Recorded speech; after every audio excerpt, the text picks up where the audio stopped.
Well, today is Friday, June 26th, 2026. I'm Brittany Noble, and here's what's coming up today on The Breakdown.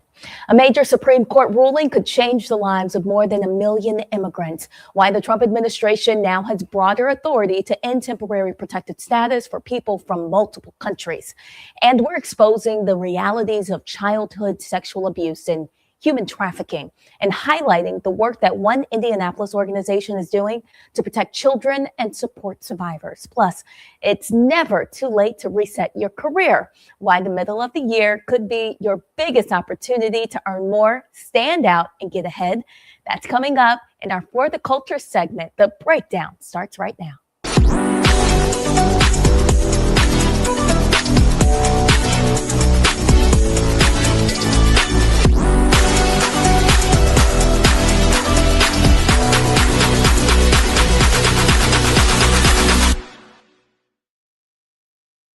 Breakdown of the headlines and the stories that you need to know about from across Black America. The Supreme Court ruled Thursday that the Trump administration can cancel the temporary protected status for thousands of Haitians and Syrians. The decision concludes the Department of Homeland Security has broad discretion with little to no judicial oversight to decide when they must return home. The ruling is likely to have a sweeping impact on the approximately 1.3 million people who rely on TPS to live and work here in the United States legally.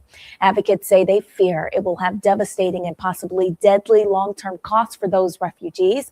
Though the ruling centered on the TPS of Haitians and Syrians, the ruling effectively gives the Trump administration the green light to carry out similar terminations, which they've already done for 13 other countries.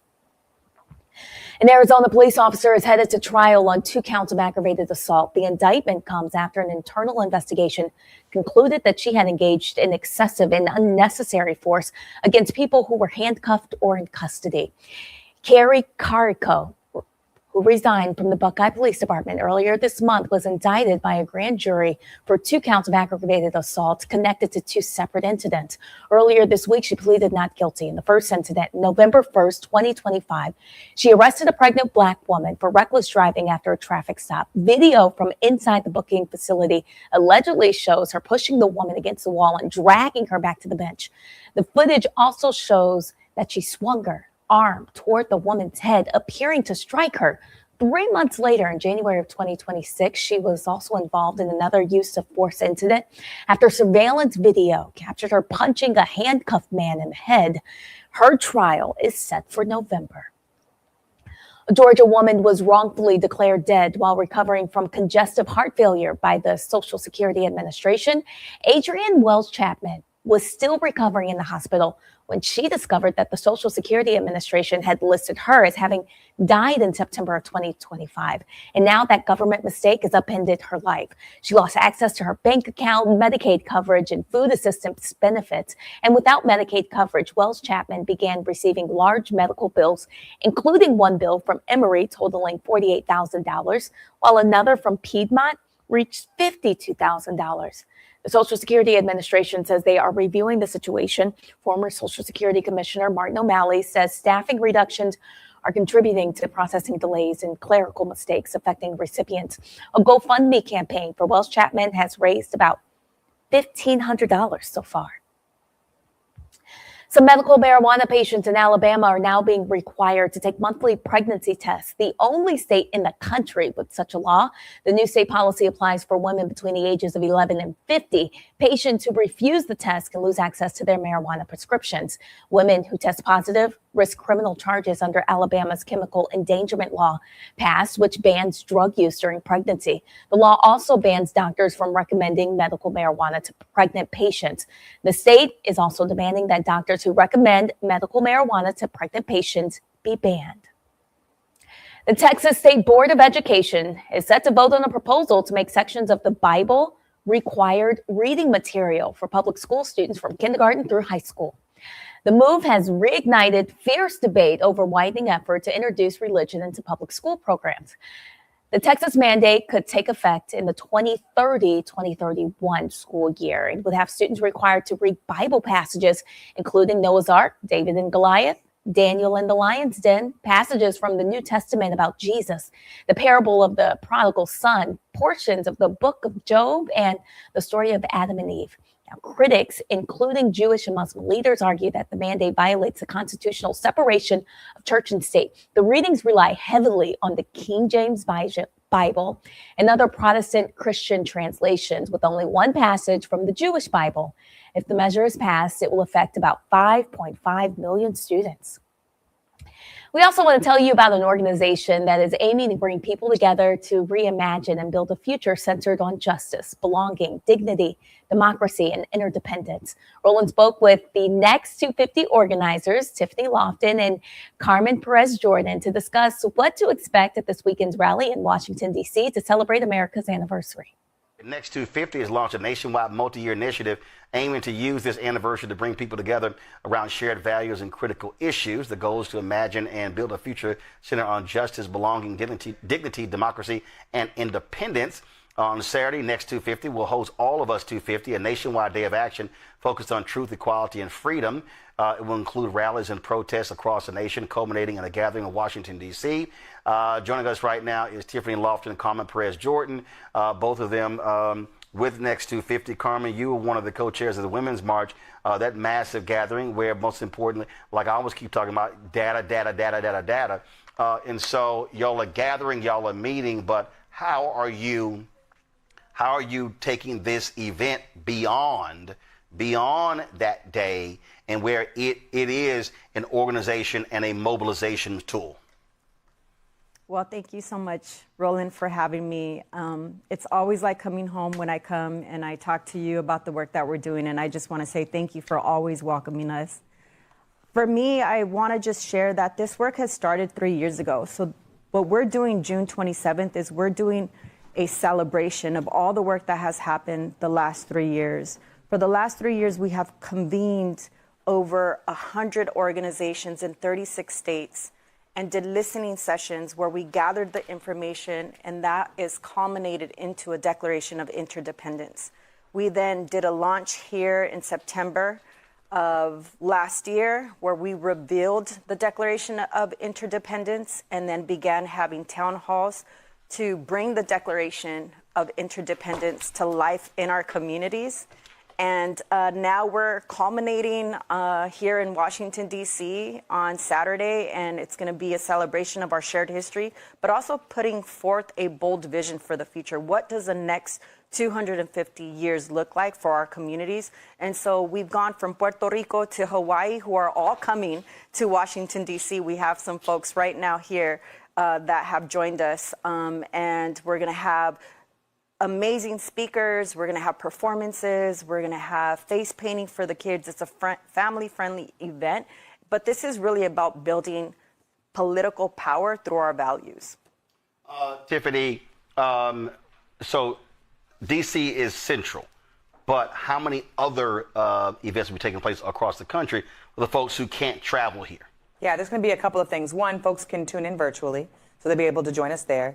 And then we have a bunch of actions on our website. You can also sign up to keep in contact with the movement and the cause. And as Carmen said, not only is it a family-friendly event, but there are going to be dozens of other organizations that are going to be at the actual rally who are registering people to vote. They're going to be sharing their demands. We have 7 pillars where we're talking about fair wages, education for all, dignity and respect to protest, women's reproductive choice and health care, all of the things that our communities have said out loud through this listening session that they care about. And through this tabling, folks will be able to sign up to join organizational causes, sign up for campaigns, sign up as volunteers, and figure out ways to plug in. Roland, on this show, you talk so often about people finding political homes. And our opportunity, as Carmen said, to bring this together to talk about the next 250 years, we know that part of our organizing strategy and methodology is that people have to not just gather and have a good time this Saturday, but after the event is over, stay plugged into those organizations. Right, and that's the thing that drives me crazy when these events take place. They don't do nothing afterwards. They piss me off. Yeah.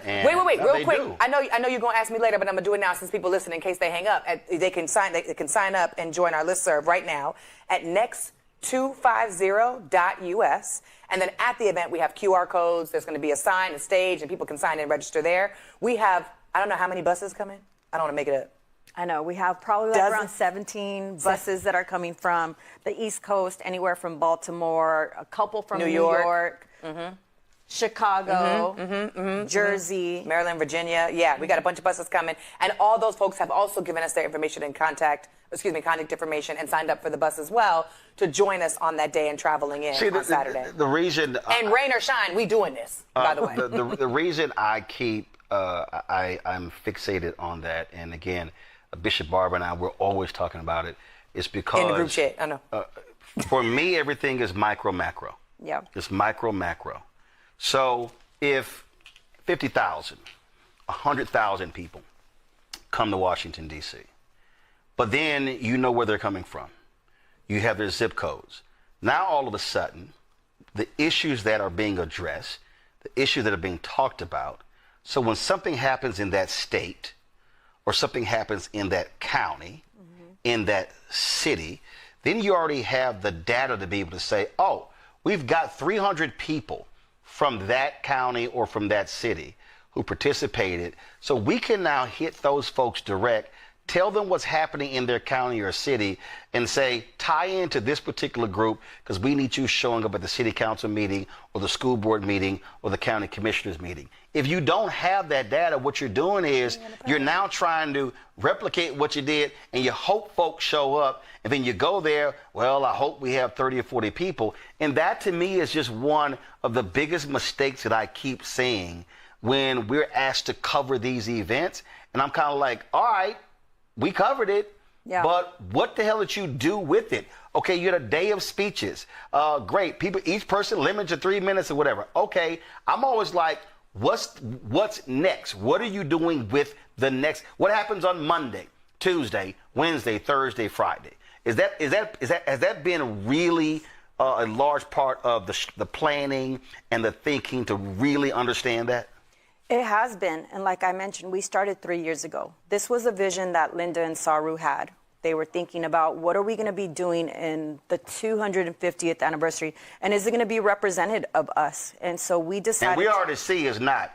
We already know it's not. But what we did is we convened about 50 organizations. And after we convened the 50 organizations, we set on these listening sessions where we then began to extract these values. And from these values came this Declaration of Interdependence. And then we're like, yo, we're going to have our own celebration, mobilization, but we also need to get to work. And what we're hoping is that this declaration can be something that communities and individuals use locally to hold their elected officials accountable, or to also organize their elected officials towards values that they believe in.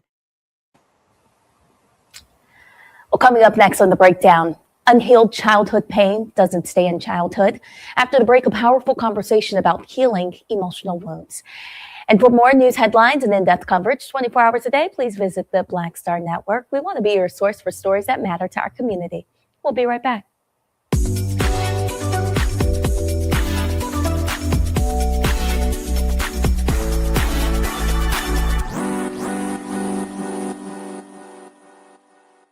With medicine and science under attack, I want to keep you and your family informed and healthy. I'm Dr. Ebony Hilton, and I knew at the age of 8 that I wanted to be a doctor. So I studied hard and became the first African-American female anesthesiologist hired at the Medical University of South Carolina since its opening in 1824. And I always say I was made into a doctor, but I was born to be a mom. And as a new mom, wife, sister, daughter, and friend, I understand how frightening a medical crisis can be. I care for individuals on some of the worst days of their lives, and it's my mission to provide you with a safe space to gain clarity on issues affecting your mind, body, and soul. I recognize that there are health disparities, particularly as it pertains to race, and I want to help bridge the gap between you and your healthcare providers. Join me every Thursday for Second Opinion on the Black Star Network, where each week I'll invite experts from various medical fields to share the latest health news. We'll discuss topics such as the vaccine debate, mental and sexual health, medical bias, infertility, menopause, andropause, nutrition, and aging. Together with my medical colleagues, we aim to provide you with a second opinion. Don't miss it, Thursdays only on the Black Star Network.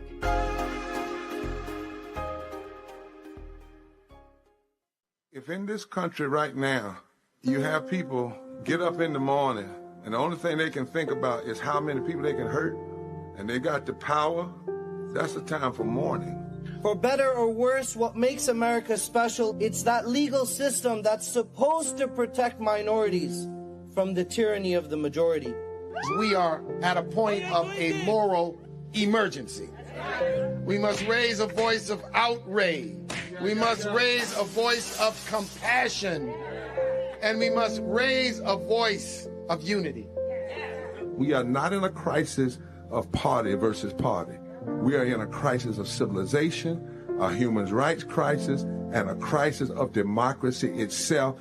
And guess what? You've been chosen to make sure that those that would destroy, those that would hate, don't have the final say, and they don't ultimately win. I'm Risa Colbert, and you're watching the Black Star Network.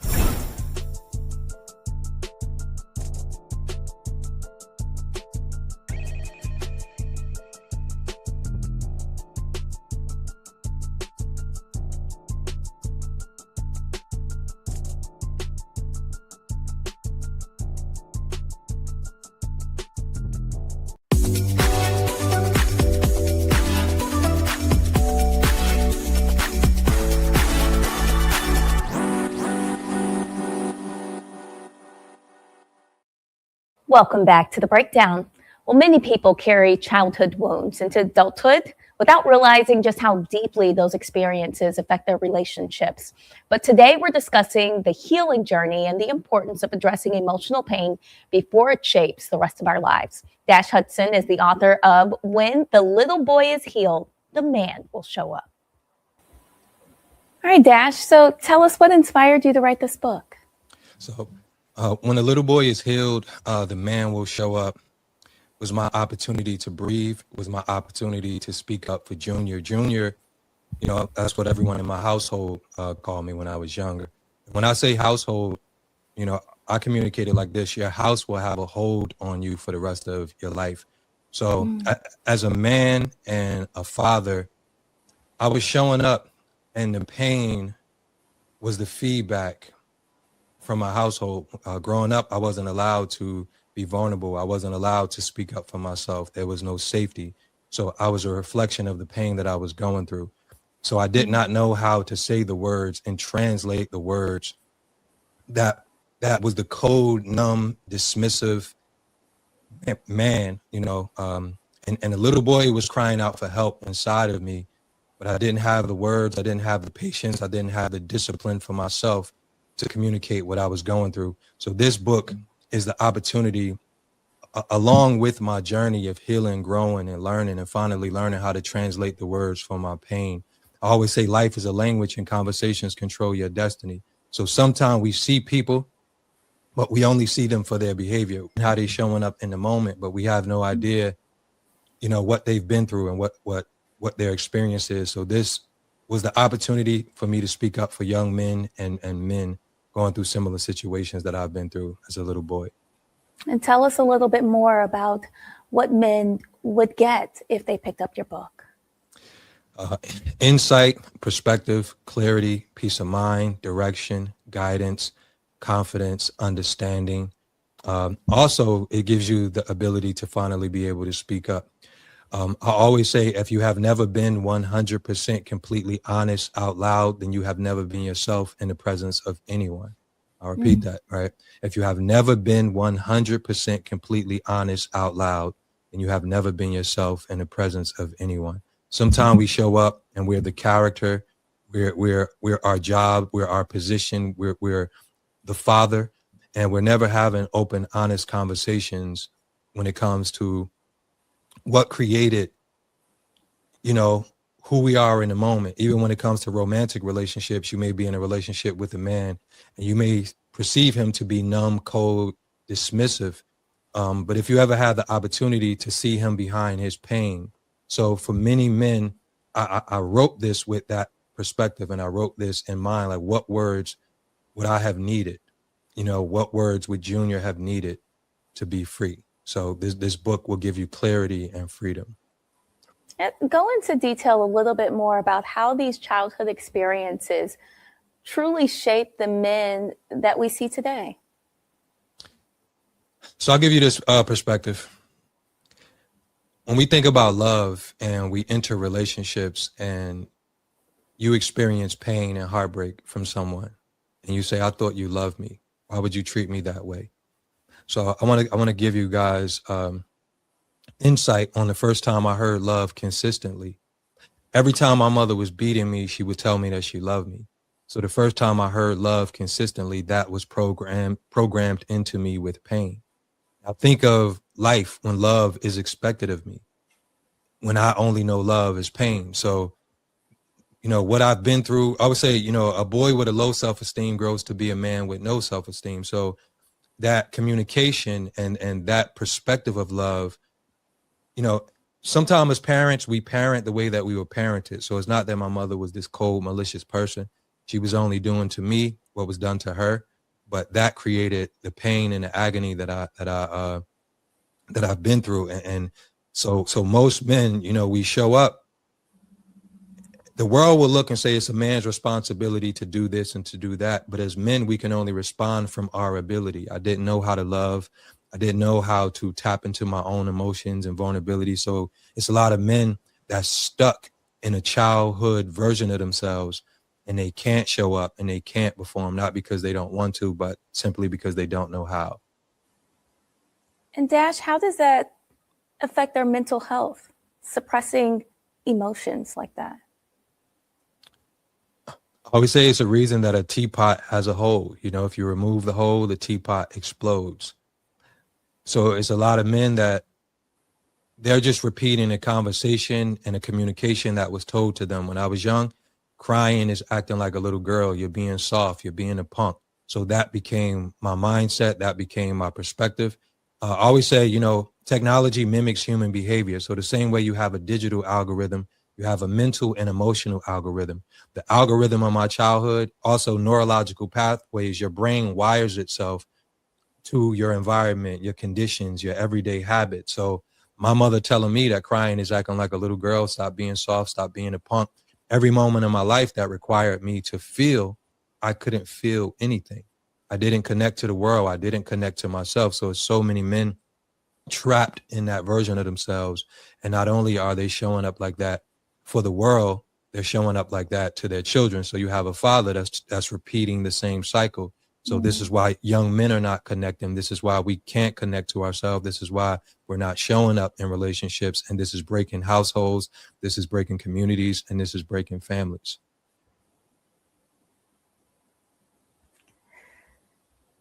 Tell us, what are some of the signs that a man may still be carrying unresolved childhood wounds?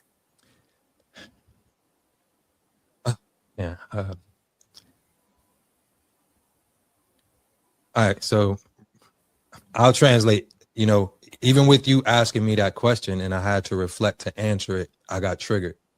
So that a delay, a trigger delay, whenever you want him to open up and he automatically shuts down. Sometimes you may see anger, fear. It's something that I call turtle shell syndrome, right? A turtle is soft, the shell is hard. Whenever the turtle is afraid, it tucks its head in the shell. So for many men, you may see anger, you may see aggression, you may see a disconnect, you may see him isolate, but that is his shell, that anger, that disconnect, that's where he is running for safety. So those are all the things that you want to look for. And to truly identify when you're looking at a man that may be 25 and 30 years old, and he's showing up with that delayed reaction, because you never allow the opportunity to feel, to breathe, to connect, to be seen, to be present. It's a scary thing to even be loved when you're not used to love. So you'll witness and you'll see a delay, because that's the little boy in front of you. So you may see a man and he may be a doctor, a lawyer, and he may be great in business. But when that little boy shows up, you will see him. And that unhealed trauma, it can truly impact romantic relationships, parenting, friendships. I would say relationships is nothing more than human behavior. So if I don't love myself, if I don't have the ability to show up for myself, if I don't have the ability to connect with myself, then I'm going to struggle to connect with other people on the outside of me. It's a quote that says, if you don't address your childhood trauma, your romantic relationship will. So understanding that a relationship is nothing more than human behavior, you're going to see the delay, you know, that arrested development. I don't know how to love, especially if I have a fractured perspective of love. Some people love on a first grade level, some people love on a college level. I was still A, B, I was still tracing, I was still kindergarten. I never had the opportunity to love. The first time I had the opportunity to practice love is when I became a father. That's deep. Would you say that forgiveness plays any kind of role in this healing process? Forgiveness for self or forgiveness for someone trying to love? You tell me. Both. I'll give you this perspective. Sometimes we don't date people, we date voids. So I grew up in a household where I wasn't loved, I wasn't cared for, I wasn't valued. So the first time I seen someone care and value me, I loved them with the emptiness and the pain and the joy and the connection that my mother never showed me. So sometimes we think people are into us and connecting to us, and sometimes people are looking for a safe space to land. So I'll give you this perspective. Think about you on an airplane and you see smoke and fire, and now you had a destination in mind, and the pilot can no longer land at that destination. Now we have to look for the first place and the first opportunity to land. So that may be a highway, that may be an open field. So we're meeting people sometime that's on fire. We're meeting people sometime that's burning up from their childhood, and they don't even know how to be their full self. They don't know how to reach their full potential. So the reason that forgiveness is important, because you may be hurt by someone that was trying to love you, but not because they hurt you intentionally. They were looking for a safe space to land because they've been burning their whole entire life from this pain that they wasn't able to address, that they wasn't able to connect to. So safety and forgiveness plays a major part, because you could be full of love, clarity, peace of mind, and I may want to land on you because I see you for what you are, but that don't mean that I'm prepared to love you fully. So compassion and empathy are like binoculars that allow you to see into someone's mental and emotional journey. So I hurt people, not because I wanted to hurt them, but because I was a lion that was born in the circus. And what I mean by that, I was showing up like my environment, but it was only conducive until you put me back in my natural habitat. So our natural habitat of love, our natural habitat of safety, to show up for one another fully and wholly. Sometimes we hurt one another because my environment was chaotic. And now you meet new people that's not used to your environment, how you respond and how you react. And I'm going to cause you pain just by the mere fact I'm trying to love you. So one thing, I had to find this voice, and I had to find this clarity to be able to love myself and forgive myself. Because sometimes you don't even want to allow yourself to be loved, fearing that you're going to hurt people. So the forgiveness on the outside plays a major part. Because if I don't have a safe space to land, then it's like, how do I practice love knowing that I may hurt people because I don't know how to love? You've given us so much to think about today, Dash. Where can viewers purchase your ebook and connect with you online? So Sessions with Dash, I have the ebook and the soft cover available. And I always say you can't hold on and jump at the same time. And I'm just literally in the air. I jumped in 2021, and I'm still learning and navigating what it means to be an influencer, what it means to tell your story, have people meet you on the level of your soul. So anyone following me, I'm trying to be consistent, trying to get out there, trying to connect to all the opportunities that's opening up. But sessionswithdash.com, Dash Hudson _ on Instagram, Dash Hudson on TikTok, Dash Hudson on Facebook. All right, Dash Hudson, thank you for joining us today on The Breakdown.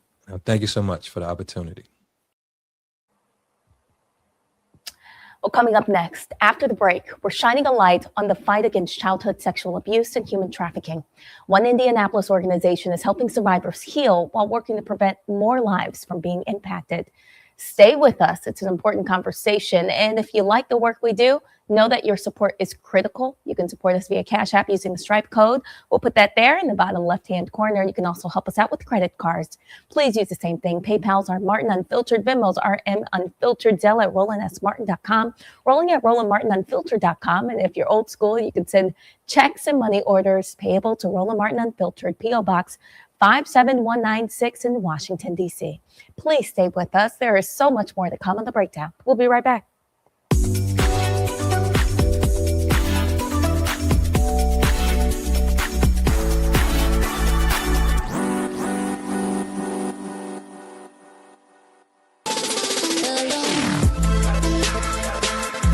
Hey y'all, welcome to The Other Side of Change, only on the Black Star Network and hosted by myself, Rhea Baker, and my good sis, Jamira Burley.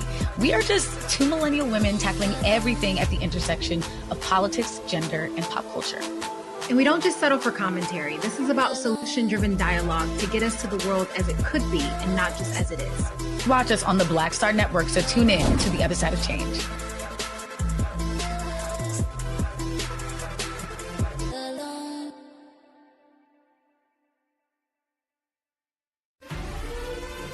Violent white supremacy is, quote, the most persistent and lethal threat in the homeland. The greatest terrorist threat to the homeland is the homegrown violence stream, including hate crime committed on behalf of some kind of white supremacist ideology. They are coming after everything in Black America. MAGA and Donald Trump are specifically targeting Black America. They are going after the money. Attack Black Lives Matter. Attack critical race theory, attack woke, DEI. MAGA wants to defund Black America. This is a perfect example of their desire to completely degrade and de-emphasize Black people.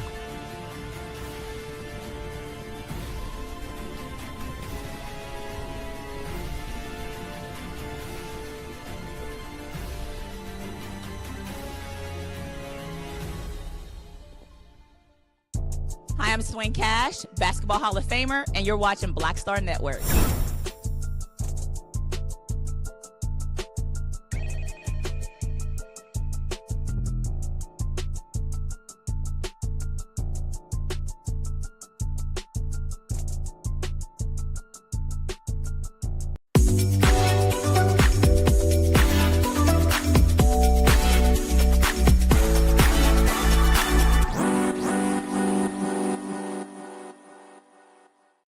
Weekend, women from across central Indiana will gather for an afternoon focused on empowerment.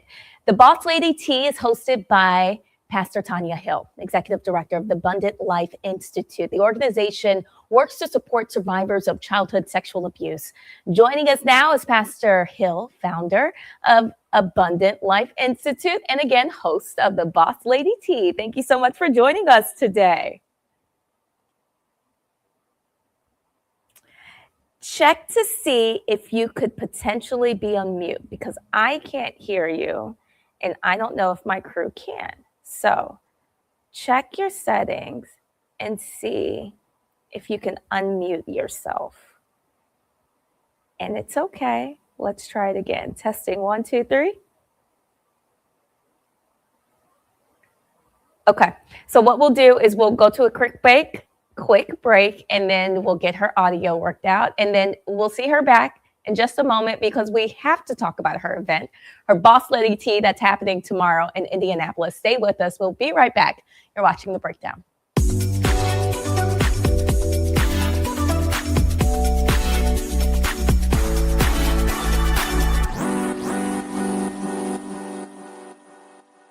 They said the quiet part out loud. Black votes are a threat. So they erased them. After the Supreme Court gutted the Voting Rights Act in 2013, Republican legislatures moved fast. New voter ID laws, polling place shutdowns, purges of black voters from the rolls. Trump's Justice Department didn't stop it, they joined in. In 2018, his DOJ backed Ohio's voter purge system, a scheme that disproportionately erased black voters.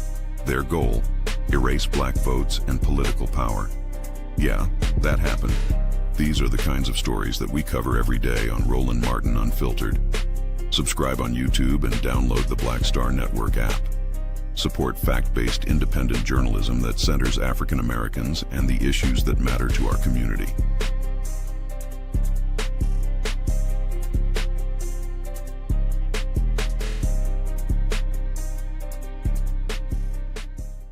If in this country right now, you have people get up in the morning and the only thing they can think about is how many people they can hurt, and they got the power, that's the time for mourning. For better or worse, what makes America special, it's that legal system that's supposed to protect minorities from the tyranny of the majority. We are at a point of a moral emergency. We must raise a voice of outrage. We must raise a voice of compassion. And we must raise a voice of unity. We are not in a crisis of party versus party. We are in a crisis of civilization, a human rights crisis, and a crisis of democracy itself. And guess what? You've been chosen to make sure that those that would destroy, those that would hate, don't have the final say, and they don't ultimately win. All right, Dash. So tell us what inspired you to write this book. So when a little boy is healed. They've been trying to erase black political power since Reconstruction. Now the Supreme Court is helping them finish the job. First came Shelby County versus Holder in 2013, the ruling that gutted the Voting Rights Act. Then came Brnovich in 2021, another ruling, another piece torn away. Now comes Calais, the case civil rights leaders warned could cripple the last major federal protection against racial vote dilution, and within days, Tennessee eliminated its only majority black congressional district. Louisiana, South Carolina, Alabama. The same strategy is spreading across the South. The old Jim Crow used poll taxes and literacy tests. The new Jim Crow uses gerrymandered maps, voter roll purges, polling place closures, and court rulings that make black communities politically invisible. 1965 was Freedom Summer. This is Freedom Summer 2.0, because they are still trying to erase black political power, and we will not bow.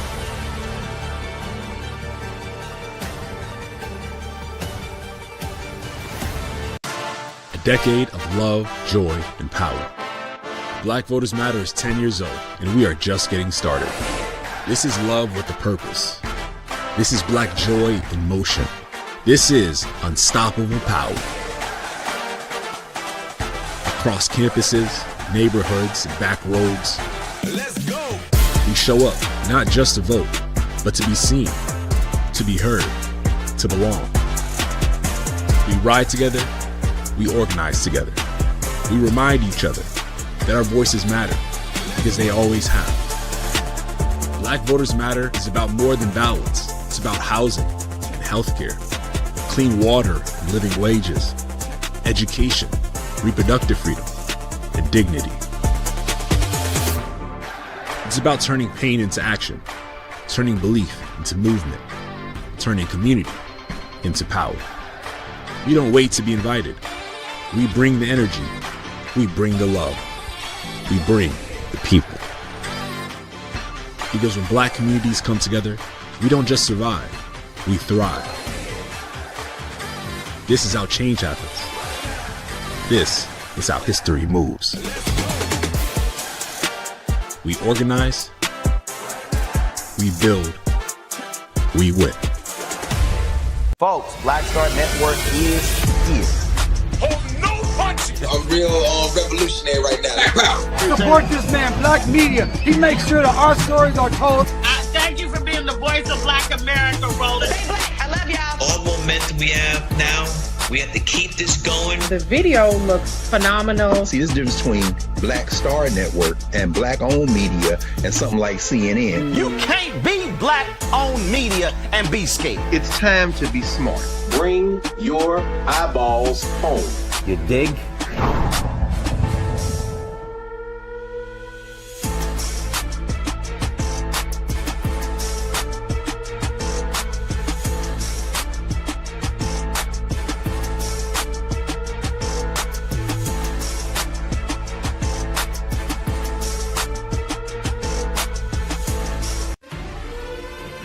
Violent white supremacy is, quote, the most persistent and lethal threat in the homeland. The greatest terrorist threat to the homeland is the homegrown violence stream, including hate crime committed on behalf of some kind of white supremacist ideology. They are coming after everything in Black America. MAGA and Donald Trump are specifically targeting Black America. They are going after the money.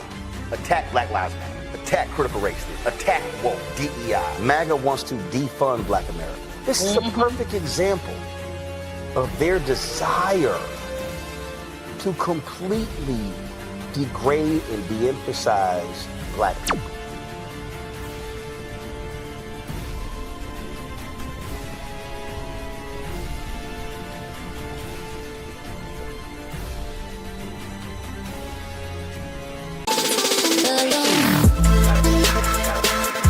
Hey y'all, welcome to The Other Side of Change, only on the Black Star Network and hosted by myself, Bria Baker, and my good sis, Jamira Burley.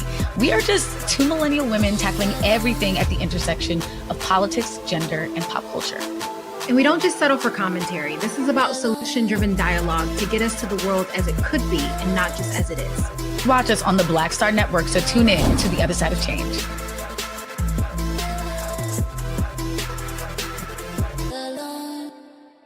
Folks, let me be real with y'all. If you are on Medicare or about to be, the system is not set up to work for you.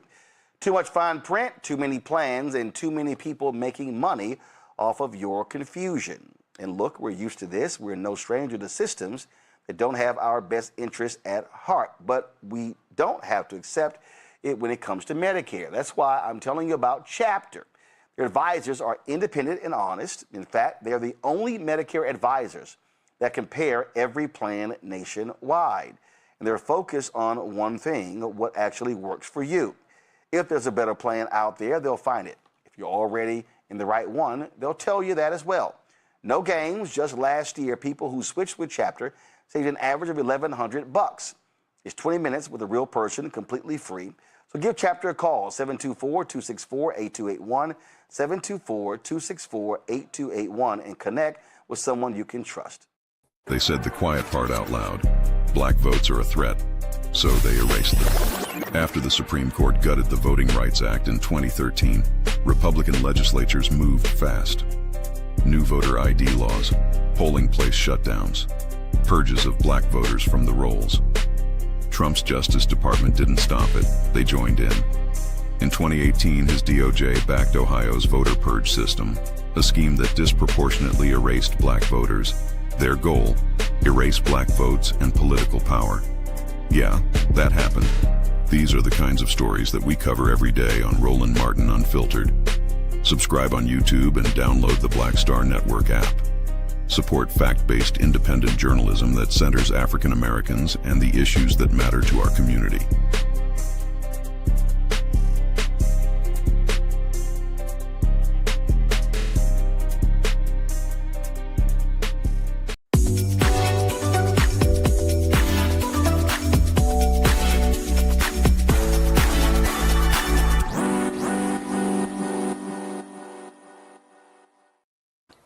All right, welcome back. Thank you for your patience.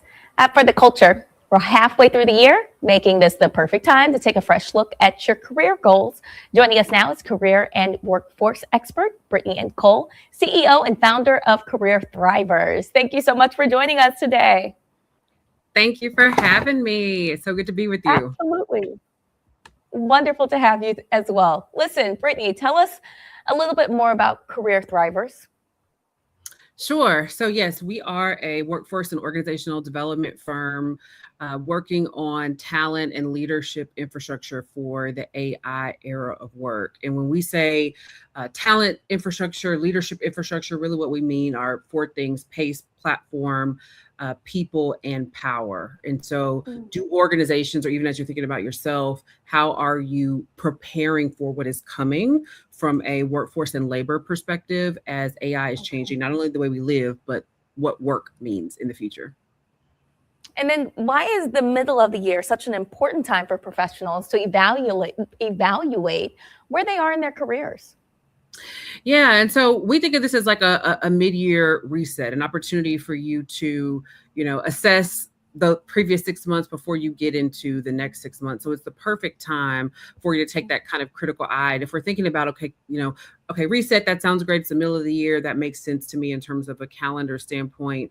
Some things to consider. One, many organizations are looking at their performance management. And so they're making decisions about who is next up for merit increases, promotions, things of that nature. And so your leaders are having these conversations traditionally around towards mid-end of Q3. And so this is the perfect time to be proactive, to ensure it's what Carla Harris calls, if you haven't, I always like to recommend her TED Talk if you haven't listened to it. She talks about what a sponsor is, someone that takes your paper into the room. They essentially advocate on your behalf. And 9 times out of 10, that is your direct supervisor, whether you like them or not, whether they're mediocre or amazing. They need to know what that next step, what that next plan is for you. In the case that you don't have the best relationship with them, that means that you need to be doing your due diligence to ensure that that skip level person, that your leader's leader or your leader's leader's leader, it knows who you are, knows the impact that you create, and knows how you want to move through the organization, and that you're intentional about that. That's good information. When leaders are deciding who gets promoted, what qualities do you think they're looking for beyond job performance? Yeah. And so right now in this AI era of work, some of the skill sets that are most important are actually the skills that Black professionals have in abundance. And so if we take a step back and we think about what AI is doing, AI is commoditizing intelligence. So Econ 101, when something becomes a commodity, the price decreases and competition increases. That is what's happening with intelligence. And so while our current traditional labor system is built on this idea that an increase in intelligence is in alignment with an increase in value, that's why we go get more credentials, we go back to school, we go get the degrees. Sure, you wanted to learn that skill set, but really it was about being able to advance from a workforce perspective.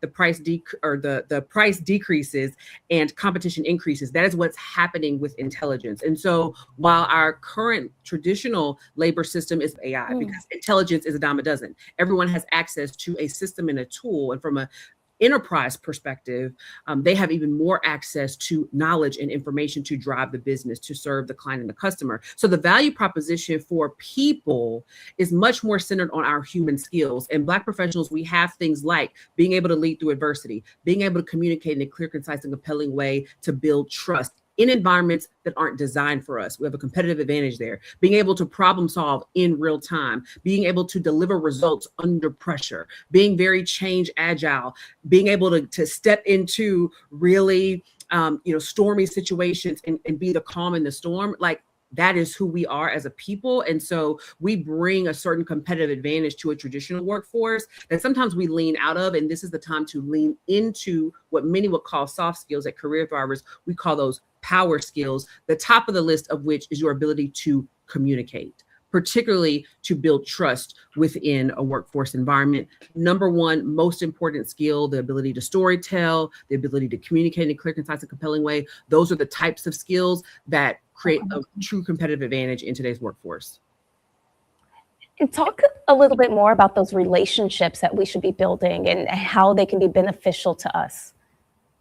Yeah, relationship capital is the capital that we need to really hone in on from a workforce perspective. And it's one of the resets that you can be thinking about. When we think about relationship capital, it's not what you know, it's not even who you know, but it's who knows you. And so when we say who knows you, who knows what your aspirations are, where you're trying to go. At Career Thrivers, we call that leadership branding. We'd love to share with your audience a free resource where you can go and get a score. If you go to scoremyleadershipbrand.com, you can take a free 3-minute assessment to tell you where you are as it relates to your visibility and your impact. That is what helps you to become a magnet for the types of relationships that will help you to advance your career. So you need to be proactive. To the introverts in the room, hello, I'm the captain of the introverts, right? You got to get comfortable sharing about your wins, sharing about what you do. But that leadership branding makes you a magnet, so you're able to attract people to you because you are well positioned. Most Black professionals are overqualified and underpositioned. We need to double down on our leadership brand to position ourselves for opportunities in the future. What are some of the bigger mistakes that you see professionals making during this mid-year performance conversation? Yeah, one is waiting to be tapped, waiting for the opportunity to come to you, waiting for permission, waiting for the leader to say, hey, have you thought about this next? It is your career. Get into the driver's seat of your career. Second mistake that I see is, again, this idea that I'm just going to work hard, that my performance is going to get me to the next level. Performance is table stake. Remember PIE, P-I-E, stands for performance, image, and exposure. Performance is only 10% of career advancement. Doesn't mean it doesn't matter. It means it's table stakes. It's entry into the game. Image and exposure is 90%, with exposure being 60% of career advancement. So again, not what you know, not even who you know, is who knows you. Are you exposed to the right people? Do they know enough about you to help you advance? And that exposure requires you to be visible, right? It requires you to understand that humility is not about not speaking about what I do. Humility is about recognizing other people were involved in that, and then being able to leverage those, again, relationships to help you get to the next level. Visibility is stewardship. And so you want to be a good steward of your gifts, your skill sets, your credibility, your intelligence. You have to be visible. People have to see you. When they see you, they trust you. When they see you, they know you. The more they know you, they trust you. And the more that they trust you, you start to get the tap on the shoulder, not just looking for jobs, but being sought after for next level opportunities. How can we communicate that we are ready for a leadership position? Yeah, I think one thing that I would encourage every professional to be doing, we are in the age where resumes are dying. The portfolio career is here. So you need to start building your portfolio. There's data that says by 2027, which is next year, the US workforce is projected to reach over 50% of freelancers. 50% of the workforce will be freelancers. And so when you think of that, you're like, wow, like in a few months, yes, because if you think about it, it makes sense, right? Human capital is the most expensive, is the highest expense on any organization's P&L. Whether you had 2 people or you got 2,000, right? And so if you have a resource like AI that's able to not just make you more productive, but is able to execute for you, then you're looking at how much human capital you need. And in many instances, what many of our Fortune 500 clients are looking at is how much fractional work, right? Maybe I don't need 20, 40-hour per week folks on the team, but maybe I can hire some folks to come in for 10 hours per week. And it costs an organization less to pay a contractor 6 figures than it does to pay an employee 6 figures, taxes, benefits, et cetera. So what that says to us then is you've got to be positioning yourself, building a portfolio career to speak to the impact, the results, and the value that you bring to the work that you get to do. And you are the owner of that portfolio. So you've got to start thinking like an entrepreneur. You've got to be more intrapreneurial in the work that you get to do, and not just have the receipts in a folder, but get comfortable sharing the receipts through storytelling, through relationship building. So people are very clear on not only your expertise, but the experience that you have and how you can help to be an asset to what they're building. Before I let you go, Brittany, you have a book? Yes, it's called Thrive Through It. It's about redefining resilience. I wrote it with Black professionals in mind. It talks about career grief, which is something that we don't often associate with grief, but it is very, very real. And we're seeing that in today's workforce. 1.2 million Americans were laid off in 2025. Over 500,000 of those were Black professionals, not only women, but men as well. And so the book talks about identity grief, helping you really think through how do you take the next best step for you in light of disruption, because disruption brings 2020 vision. It brings 2020 clarity. It hurts, it's painful, but it helps to crystallize your purpose. It helps to crystallize your experience and what you actually want, not just what you decided to do because someone said you should do that. And it helps you to move with intention and impact, and Thrive Through It will help you do that. And so definitely check it out wherever books are sold. And then make sure you go to scoremyleadershipbrand.com to get that assessment. That is the number one thing that I can leave with you to do, so that you can close the gap between your impact, your results, and your income. Oh, Brittany, thank you so much for that information. And then are you on social media? How can we stay in contact? Sure. Yeah. When you go to scoremyleadershipbrand.com, you'll get access to my LinkedIn. I'm over there, Brittany N. Cole. It'll direct you as well to my Instagram and TikTok at Brittany N. Cole. Would love to connect with you. All right, Brittany, great information today. Thank you so much for joining us today on The Breakdown. And we hope that you'll join us again soon. I would love to. Thank you, Brittany, for having me. Absolutely. All right, folks, stay with us. We still have more on the other side of this break. You're watching The Breakdown.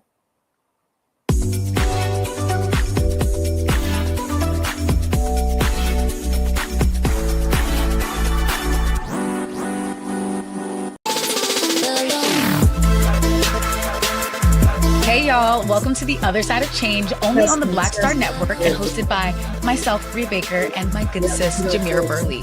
We are just two millennial women tackling everything at the intersection of politics, gender, and pop culture. And we don't just settle for commentary. This is about solution-driven dialogue to get us to the world as it could be and not just as it is. Watch us on the Black Star Network, so tune in to The Other Side of Change. Testing. What'd you say? Okay, I see the green dot.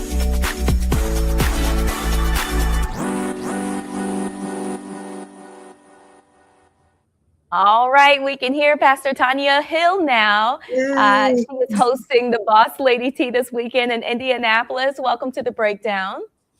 Welcome. I'm so glad to be here. Thank you for having us. Oh, absolutely. Thank you for your patience. Glad to get you on the air. So you're the executive director of the Abundant Life Institute. Can you tell us a little bit more about the work that your organization does? Yes, I would love to. So our mission is to create a world where not one more person is abused, not one more. We used to focus exclusively on children, but now we understand that the problem is way more. But we focus on children, but we want to make sure that nobody is abused. We believe this is certainly something that is preventable. We work to educate and elevate awareness, to empower people, give people the skills, equip them to prevent this thing, connect people to resources, activate, and make a great impact. That's what we're all about. The Not One More movement. You know, one thing that you guys provide information on is trafficking. Can you tell us more about what you're seeing? Yes, here in Indiana, as all over the country, right? We are seeing more and more children missing. You go to your social media every day, there's a new child who's missing. These are not just all kids they don't just fall off the face of the earth. Many of them are victims of trafficking, and that is a terrifying thing. And many of them are being groomed online, lured out of their homes, and into great danger because they don't know what grooming looks like, because they're not aware of online safety, because nobody has taught them these things. We are still in this society stuck on teaching children stranger danger. They need to know stranger danger, but typically abusers and traffickers are not strangers. They're people that these children know. They are people that are in their communities, people that their family knows, and even sometimes their family members. And so when we are able to elevate awareness and equip people with the proper skills, we can make a true impact. For someone who may be watching today, carrying the weight of childhood abuse in silence, what do you want them to know?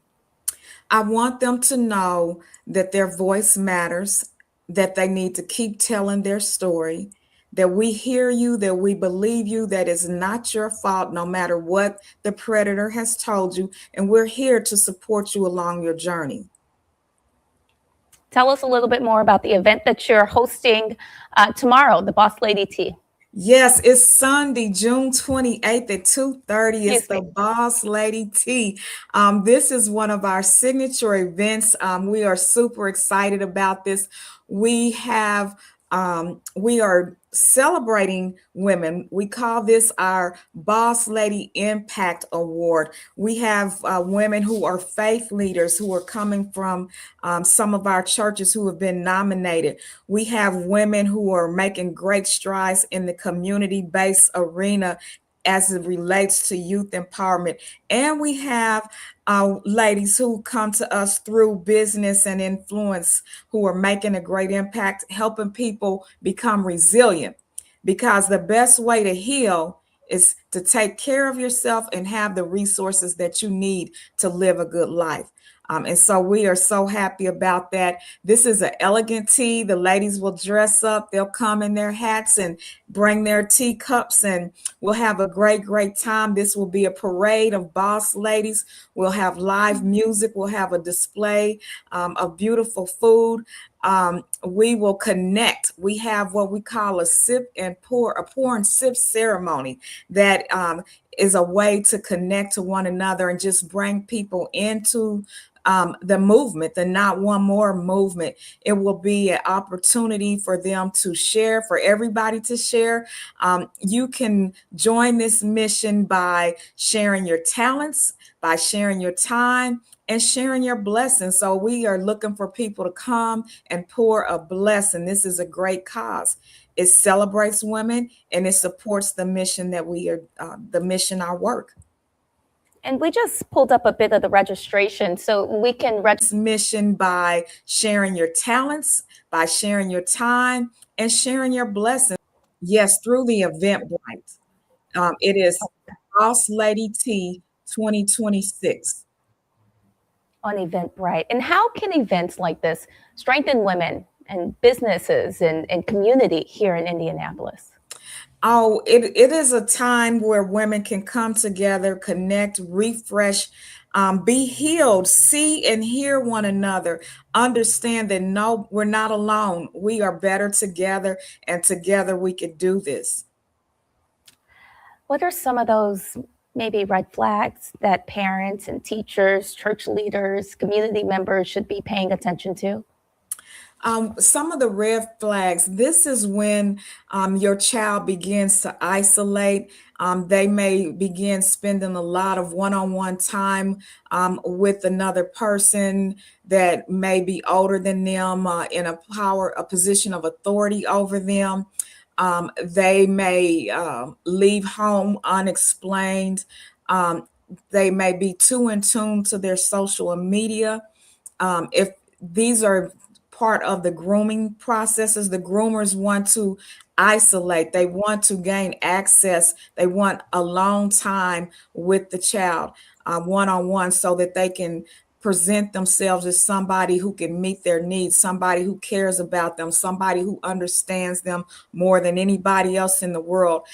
They begin to make the child feel like it's only I understand you. Your parents don't understand you. Your siblings, your family members, nobody understands you but me. Only trust me. Come be with me. And then they start to engage them in usually unethical behavior. And they gain something over the child's head. So when they make their move, they have put themselves in a position to say, well, if you tell, then I'm going to tell this. You know, they may introduce the child to drugs, attempt to get them addicted, those sorts of things, and just remove them from their family. So when you start seeing those type of behaviors as a parent, then you need to investigate. And before even doing that, as a preventive measure, you should monitor your child's online activity. You should monitor who your child is around. If you are a parent who takes your children to daycare, for instance, you should make sure that that daycare facility understands what it means to protect children. Have some simple rules like no, you can't, your child cannot be behind closed doors with anyone else. They must stay in the open. The child should know that, the teacher should know that, the administrator should know that, the volunteer should know that. You should structure the environment so everybody is out in the open and that there's not isolation. They should understand what appropriate touch is. They should understand that there should not be secrets. If somebody is asking you to keep secrets, or this is a secret between you and I, these are red flags, and these are things that we could teach that help prevent sex abuse. We can educate the world on human rights and proper conduct, respect for one another. These are things that are societal and worldwide that we have to address because there's a lack of respect for humankind, actually. Pastor Hill, this is such good information. Can you tell us how we can stay connected to you? Yes, certainly. So you can follow us on our social media. We have a Facebook page. It's Abundant Life Institute. You can also follow on my personal Facebook page. It's Tanya Hill. We're on Instagram also at Abundant Life Institute. We could share our share the email address. Yes, go ahead. So those are ways that they can stay in contact with us. Okay. Well, Pastor Hill, thank you so much for your time today. And we're so thrilled to have you here on The Breakdown. Thank you so much. I'm so glad to be here. Everybody, the Not One More movement, not one more. Be part of the movement. God bless you all. And bless you as well. Thank you so much. Thank you. All right. Absolutely. All right, folks. Thank you so much for joining us today on the Black Star Network for The Breakdown. We'll be back again on Monday with more news that matters to our community. Please find me on social media. I am The Noble Journalist, and I will see you again on Monday, 12 p.m. Eastern, right here on the Black Star Network. Have a great day.